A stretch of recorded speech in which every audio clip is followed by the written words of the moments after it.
How's it going, everyone? I'm Daniel Rodriguez, and it's finally time to review another movie. This movie stars Robert De Niro, Zac Efron, and Aubrey Plaza.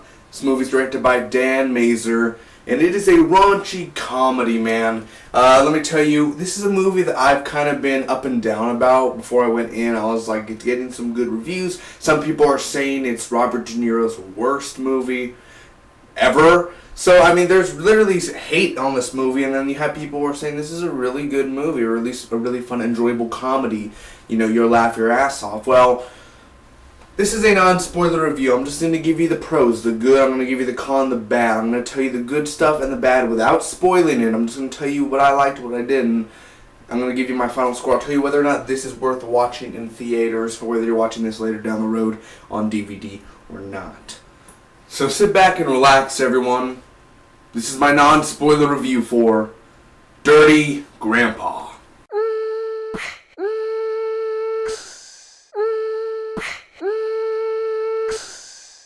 Robert De Niro is fantastic in this film, man. He brings all the laughs. Every single scene he's in, he brings tears to my eyes of how funny he is, man. I miss that De Niro, man. That funny, douchey De Niro, which he usually is in a lot of movies. He was in Joy, like, a month ago. He was so douchey, and I love how he's just that character. He always plays that character for some reason. He's always fantastic at it. Zac Efron, who was surprisingly making fun of Robert De Niro in Neighbors, talking to me. You know, he was making fun of De Niro. He's now in a movie with De Niro. That's pretty fantastic. I mean, how cool is that? You make fun of a guy. I better make fun of Al Pacino. Maybe I'll be in a movie with Al Pacino. Who knows? But for real, man, I just love that. It's a very funny movie. It's a very dirty movie. This movie heavily relies on dick jokes, fart jokes, boobs, actual nudity, dicks. I mean, it drugs, weed, heroin, crack. It revolves around all of that. So if you're really... And also it has racism, it has gay jokes, it has everything that is dirty ISIS jokes. I mean, it has it has a majority of things. So if you're easily offended, this movie is not for you. If you are very funny, you like raunchy things, you're okay, sense of humor, you have a sense of humor, you're going to pretty much love this film as of comedy-wise. I think Robert De Niro was really, really funny in here, man. He stole the show. There's this character named Pam. I do not know the actor's name, but he's appeared in such movies like The League. He's going to be in How to Be Single. He's around everywhere. He was in Neighbors. I mean, he's everywhere. He's the guy who was like, you just smoked crack. That guy. He is funny in here. He's one of the most funniest characters besides Robert De Niro, and another character I'm going to mention later in the video. Pam is an interesting character. He is funny. You feel like he has two sides to him. I mean, literally, he's an interesting character. So if you see the movie and you see the character Pamela, he is a very interesting character, and I like his presence on the screen. I've heard people say he's annoying, he's dumb. Well, that guy always plays almost sort of the same character in a sense, and he is very good at it. I really love that drug dealer-esque type of character he plays. Aubrey Plaza's in here. She plays Lenore. She's fantastic. She's beautiful in here. She's slutty in here. I mean, she's everything you want Aubrey Plaza to be. But Aubrey Plaza in here, her character brings laughs as well. She's very dirty, like I said. She's a very sex symbolish in this movie. Could be offended by women easily. I mean, women could be like, oh, that's so mean, that's so messed up, you know. Well, I mean, Aubrey Plaza, the way she goes on De Niro during the movie, like the way her character just is so attracted, it's brilliant. It literally is just a very well acted out scene, and she's very dry and wooden. That's something that shows her, as in you could tell her voice. You're like, that's Aubrey Plaza and the sort of thing. Like that's just her alone, her voice, the way that she talks like this. But she also is just so fun with her character at times, where she embraced that character and you believe it, and it's just so believable. Which she is fun. The music they play in here is exciting. It's fun. It plays old songs, it plays some new modern day songs, man. I really like that, the way that they redid the music in here, from just Robert De Niro's time to Zac Efron's time. They collided the music together. I thought that was really brilliant. And the ending of the movie, I won't say nothing about it, but I think that was a good way to end the movie, man. At first I was like, what? And then it took me a while to think about it and thinking, there's not going to be a sequel most likely. So a way to end that was pretty ballsy. And of course, Zac Efron did not disappoint. Now, I'm not a huge fan of Zac Efron. I do like him. He is a cool guy. But in here, he really is that straight guy, that straight edge sort of guy. Like, I'm a lawyer. So he's really not that sort of party type of guy, which like in Neighbors, he was a total frat boy. And in here, he's different, man. It's very different to see him do a different route. He was very interesting. He was very into it, man. I could tell that he was just had a blast. Robert De Niro.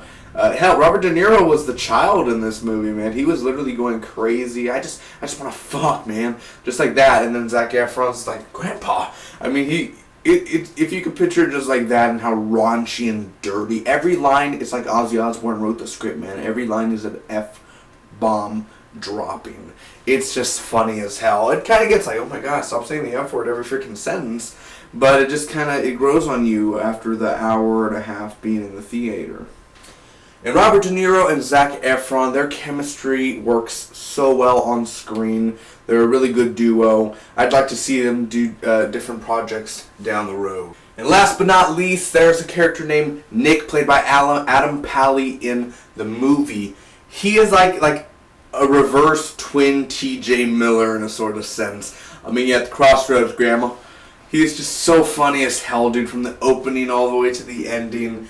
I love his character, man. If you see the movie, him and Pam are the two most funniest characters besides De Niro and Efron and Plaza. I love his character, man. It's super funny. And like I said, it reminds me of a T.J. Miller. He's like the T.J. Miller of the movie. Now, the last act of this movie is where it all fell apart, where it sort of felt rushed in a sort of sense, where it just kind of... It was going like at a pacing where it was kind of going too longish, where, alright, well, we're like the writers were just thinking of stuff to put in, like, okay, well, let's create another problem. Let's create another problem. Let's go to Robert De Niro's old friend house. Let's go to this. Let's go to that. Let's go. Like, it just tried to throw many things in just for a simple story about a dirty grandpa, and just how he wants to just fuck. I mean, literally, they just throw in so much stuff towards the end of the movie. And it is a predictable movie. And that's the problem with a lot of movies these days, are they're predictable. It's been done before. Been there, done that. It's predictable. Oh, the grandson or, the grandpa, they're gonna have a fun time in the movie. And then they're gonna have a fight. I don't want to see you again. And then they're going to get back together. And then they're going to fight again. And then they're going to get back together. I love you, Grandpa. You're not so bad, grandson. They're going to fight again. Like, it's just a predictable story, man. It's just one of those. Some jokes last quite a while. And in a sense where the joke was good at first, and then they just kept on going at it. This happens 4 or 5 times in the movie where the joke was good, it started strong, and then it just decreases because it keeps on going for 2-3 minutes. There are 2 cops in the movie that are just really dumb. I found that where it kind of killed the movie. Yeah, sure, they have a few funny lines, but just their characters alone and how they're just really bad cops in a sort of sense, it just kind of ruins the movie. And not ruins the whole entire movie, but it's like, really? Really, who wrote this? Who wanted 2 stupid cops in the movie? I mean, it's kind of stupid how they're just so dumb. We're like, how did they become cops? Or sheriffs, of that matter. I don't think they're actual cops, are like sheriffs or something. How did you become a sheriff? I guess it's that easy, man, for a movie just become a sheriff, because they are really dumb and stupid, and they obviously, I don't know. Let's just say they work close to Pam, and a lot of people can like them. I mean, I'm saying they're funny. Yeah, they're funny. But I thought that kind of killed that for me. Like, where they weren't that... They shouldn't have been in the movie, really. Then there's a character named Shadia. I guess she's a love interest for Zac Efron. I honestly didn't care for her character. She wasn't likable. She didn't... And I'm sorry to say this. I really am. And I know it's not important, but the actress herself wasn't really that attractive for my taste. I wasn't like, oh my god, she's the prettiest girl in my dreams, get with her, man. I wasn't like that. I mean, she was okay. I mean, Zac Efron could do even better, but And the way she was a hippie or sort of thing, Shadia, I just didn't care for her. I didn't care for that Zac Efron love type of interest thing for this movie. And I hate to say this, but Dermot Mulroney is in this movie, and I like him, man. He's a good actor. He really is. I like seeing him. He was in Insidious 3 last time I saw him, almost a year ago. Really good in that role, man. Dermot Mulroney is, of course, he is the father of Zac Efron. He doesn't even feel like the father. Like, literally, the way he plays it out, he doesn't even feel like he's a father. He just feels like he's some guy in the movie. He doesn't belong in this movie. He doesn't really do good for the movie. He's not that great. He just kind of ruins the movie in sort of sense where it's just extra weight bringing the ship down. I don't think he should have been in this movie. The way his character was written was just bad. I don't like that he was in this movie. And he's not a bad actor, but the way his character is, it's just sort of like, why are you in here for one thing? Why are you such a dick? Sort of sense. And of course, you have the young Robert De Niro pics and photoshopped Zac Efron head. Of course, the movie has to open up with young De Niro and young Efron photoshopped on pictures, and it's so badly photoshopped. It is a mess. So guys, I'm going to end up giving Dirty Grandpa a 6.0 out of a 10, a 6 out of 10. I thought it was an okay movie. It is watchable. If you're really into a dirty, raunchy comedy, you want to take your boyfriend or girlfriend out, then go ahead and see this movie in theaters. If you really are bored and you want a date night, I think you'll laugh out loud, man. But if you're really not into, I was in a theater full of old senior citizens, man. They were laughing their asses off. So if you're not easily offended and everything, take someone out, treat them, man. Go see this movie. But then again, it's more of a rental as well. It's watchable. It's not the greatest movie in the world. It's not the greatest well, actually, it's a pretty damn funny. It's probably my favorite comedy out of 2016 so far. It's only the second comedy, really. So by far, yeah, it's the best comedy of 2016. But no, it'll be topped later on, man. Deadpool will top it or something. But for sure, it is watchable. Is it worth watching in theaters? That's up to you, man. It could be a hit or a miss, but for sure, DVD rental, it's worth watching one day. Again, 6.0 out of 10. Thanks again for watching. Comment down below. Let me know what did you guys think about the movie, if you did see it, or whether or not you're going to see it now.